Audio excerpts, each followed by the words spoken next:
Everyone আসসালামু আলাইকুম। সুমাইয়া আহমেদ চ্যানেলে আপনাদের সবাইকে স্বাগতম। তো আজকে রমজান স্পেশাল একটা সম্পূর্ণ নতুন এবং মজাদার একটা রেসিপি নিয়ে আসলাম আপনাদের সাথে। তো চলুন কথা না বাড়িয়ে দেখা যাক কীভাবে রেসিপিটি রেডি করি। এটা দেখতে যেমন সুন্দর, খেতে কিন্তু তার চেয়ে বেশি মজাদার।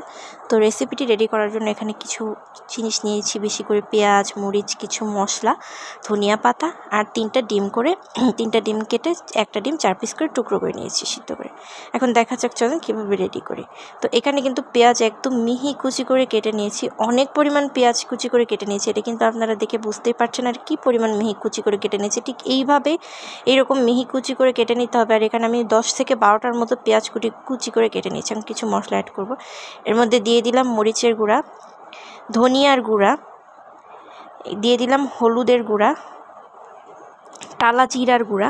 জিরার কিন্তু অবশ্যই ভেজে গুঁড়া করে নিতে হবে টালা জিরার গুঁড়াটা। আর এর মধ্যে দিয়ে দিব আদা রসুন বাটা আর সামান্য একটু চটপটির মশলা।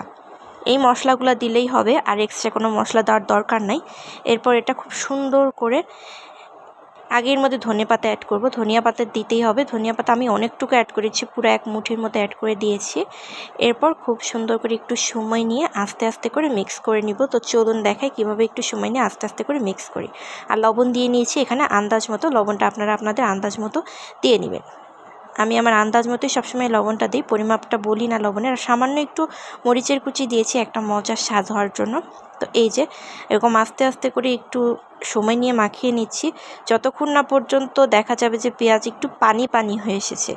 যখন পেঁয়াজটা পানি পানি মানে মাখাতে মাখাতে যখন দেখা যাবে যে একদম নরম হয়ে গেছে পেঁয়াজটা, তখন এর মধ্যে অ্যাড করব বেসন। এই যে দেখেন, যখন এই পর্যায়ে চলে এসেছে তখন এর মধ্যে অ্যাড করে দেবো বেসন। বেসনটা এমনভাবে অ্যাড করতে হবে যাতে রুটির মতো একটা শক্ত ডো হয়, মানে মাখালে যাতে চপ ভেতরে ডিম দিয়ে চপ রেডি করা যায়। এর মধ্যে দিয়ে দিচ্ছি বেকিং সোডা 1-2 চিমটির মতো। বেকিং সোডা খুব বেশি দিতে হয় না, 2 চিমটির মতো দিয়ে দিলাম যাতে মচমচে হয় এবং ফ্লপি হয়। তো এই যে দেখেন একটা একটা গোল করে এখানে আমি 9টার মতো গোল বানিয়ে নিয়েছি। আর এমন গোলটা করে দেখিয়েছি যাতে আপনাদের বুঝতে সুবিধা হয় যে এইভাবে দিলে যে মানে এভাবে কোটিং করতে পারেন। তো এখন এইভাবে সুন্দর করে পেঁয়াজের মতো করে ছাড়ায় ভিতরে যে ডিম সিদ্ধ করে 4 ভাগ করে রেখেছিলাম, একটা একটা করে ডিম দিয়ে এখন চপে শেপ দিয়ে নেব। তো দেখেন নরম নরম লাগছে, আমার কাছে মনে হচ্ছিলো যে একটু হচ্ছিল না। আমি আবার এর মধ্যে একটু বেসন অ্যাড করে দিয়েছি, ওইটা আর দেখাই নাই। প্রথমটা এভাবেই রেডি করে নিয়েছি আর কি।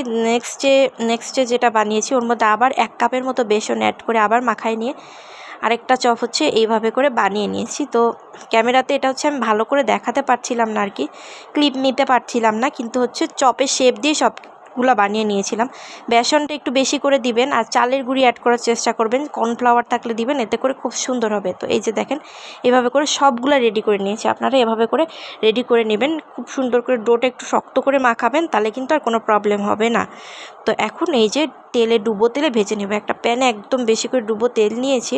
তেলটা খুব হাই হিট করে নিই, মোটামুটি হাই হিট করে নিয়েছি। একদম অতিরিক্ত বেশি গরম করলে তার সাথে কিন্তু পড়ে যাবে।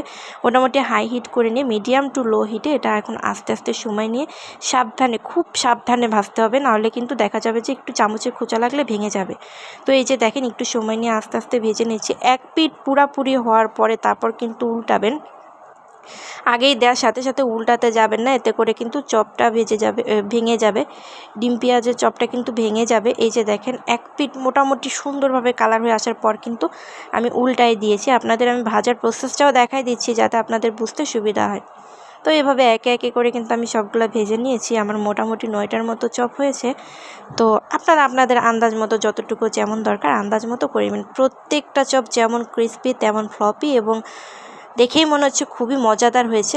রমজান মাস যেহেতু টেস্ট করে দেখার তো উপায় নাই, তবে অবশ্যই আমি আশা করি ইনশাল্লাহ এটা খুব মজাদার একটা রেসিপি হবে। সস দিয়ে বা যে কোনো কিছুর সাথে পরিবেশন করতে পারেন, অবশ্যই মজা লাগবে। আর ভিডিওটি কেমন লাগলো জানাবেন, ভালো লাগলে অবশ্যই চ্যানেলটি সাবস্ক্রাইব করে পাশে থাকবেন এবং ভিডিওতে একটি লাইক, কমেন্ট এবং শেয়ার করবেন। আর ভিডিওর কোনো অংশে যদি ভুল ত্রুটি থাকে অবশ্যই ক্ষমা সুন্দর দৃষ্টিতে দেখবেন। ধন্যবাদ সবাইকে, ভালো থাকবেন, সুস্থ থাকবেন।